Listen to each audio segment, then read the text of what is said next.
drug addicts, single women with children, inmates, these were your students. But where in the course of your career did this come?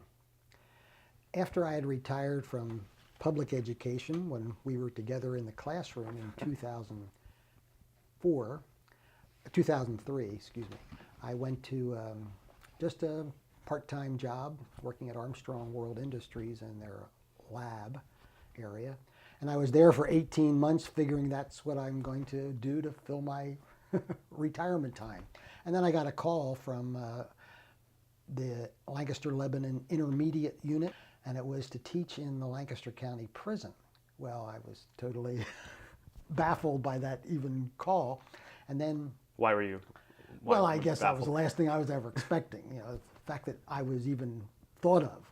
So take us back to the first day that you got there. What were your expectations? What were you anticipating these I had no students to be? idea. I mean, I guess maybe something to be a little apprehensive, prisoners are there because they violated the law. But these were women in the GED program. But inside, it was very civilized in the wing where the education facility is.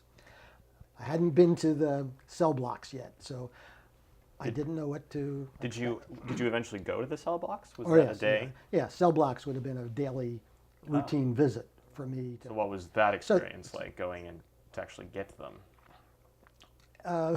It was eye-opening because there you are on a two-tiered cell block, 100 women, and being yelled at by the CO because that's what they would hear. They didn't hear just gentle instructions. So how did you, being a white older gentleman, connect with, were they largely Hispanic racial minorities? In the beginning, yes, I'm trying to think. I think the majority in the first group that I encountered were minorities. There might have been, out of 8 women, 2 that were Caucasian. But it was like love at first sight, if I can say that. For you? For me, and I think for this group of women. Why would you say that? And I guess I might have had just enough friendly appearance that they didn't fear me, and we just bonded from the beginning.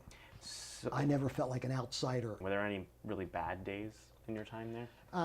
The only one time that I had a discipline problem, and it was only discipline related to an attitude, was a gal who I had a couple times already, and that was the first thing I had to get used to. Women come to prison, women leave prison, women come back to prison, and that routine isn't unusual. Well, this gal, she thought she was the cat's meow in every way, and she was a formidable woman at that point, I'd say in her 20s, but she could have convinced, I'm sure, anybody that she was a PhD, she was running the country, and you owed her a living. She was just such a nuisance that I just called for one of the security people to remove her. Which I had total rights, and she had no recourse. So you were teaching about how to get your GED, but was it something more than that?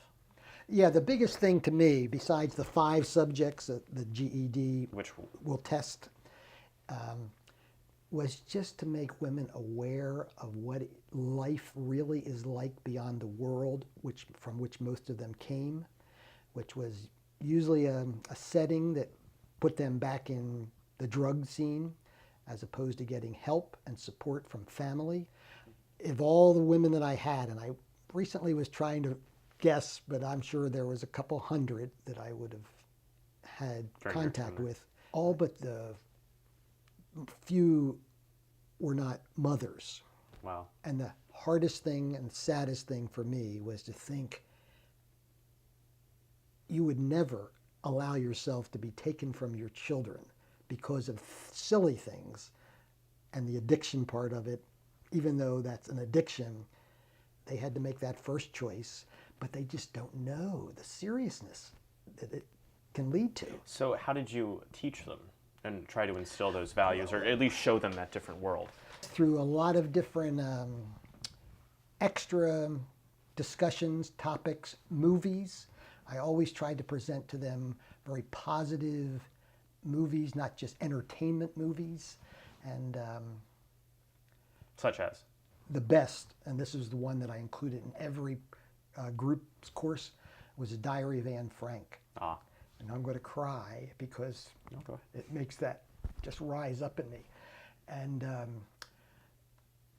what that brought up was just incredible reactions, conversations, discussions. And I was always revealing to them the difference before, what led to the war, the difference after, and how Hitler was a person that had a controlling way, but any of those girls could have probably punched his lights out without even, a big deal. So to always be aware of how you can be manipulated. And manipulation, I can't tell you how many times I was told that's what the inmates will do. They're great manipulators. Would you say you were emotionally invested in a lot of these girls? I would say so, yes. In fact, I don't think there is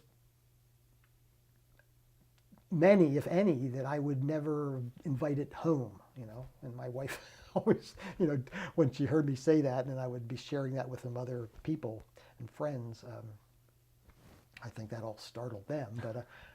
But I knew, for the most part, they all were good people.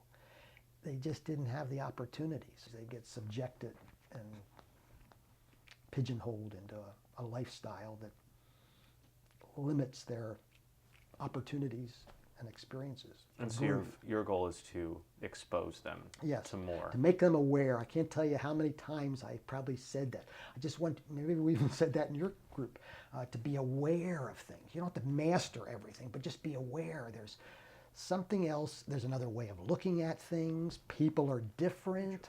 How would you say that your time in the elementary school system prepared you, as well as your time in the private school system? How did they prepare you for going to the prison? Well, I guess looking back, I realized that in the prison, the women were at a elementary kind of level of need and for learning. So they didn't have a maturity as their ages would have said. I'm dealing with women mostly in the 20s, but they were still at adolescent mentalities. So I think I could relate to what they needed. I couldn't speak over their heads, and I had to speak in a way that would be interesting, and I could use hopefully vocabulary that wasn't childish. So that just kind of fell into place. You spent your entire time impacting people. What do you think your legacy will be? Or what do you hope it will be? Well, I don't know if I'm worried about the legacy part as much as I guess the gift that has been given to me. That's my legacy, is appreciating all the gifts of every day, and all my previous years I know have been gift, and that's the providence that I referred to in the beginning. And I'm just ever thankful. So spring is coming, and that's what's neat about life, the cycles. And I guess for the women in prison, there's so much of cycles, but you want to make sure that the cycles are appreciated. Thank goodness spring is coming, even though we just feared we were going to have inches of snow a week or so ago. And but we get through that, and we can grow beyond that. And so I guess I just have to put emphasis on being thankful. And so what I'm leaving behind, I hopefully, is an attitude of appreciation, be grateful for all that is and what's yet to come. If I had to start out thinking I would end up where I am, I could never have predicted that. And don't think I would ever even aimed in any of those directions. So in spite of me, things happened.